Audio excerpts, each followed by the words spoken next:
Hello everyone, this is AGTechTube and I'm going to show you a quick tutorial about clearing the cache and cookies of your Google Chrome browser.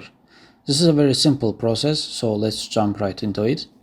So open your Google Chrome browser, go to the three dots on the top right corner and then go to More Tools and Clear Browsing Data.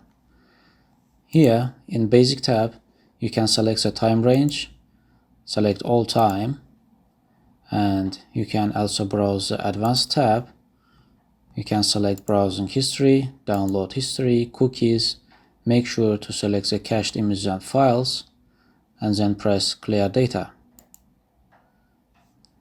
This will clear all the cache and cookies of your browser. So that's it. You can close the browser. Thank you for watching the tutorial. If you want more tutorials like this, please make sure to subscribe channel.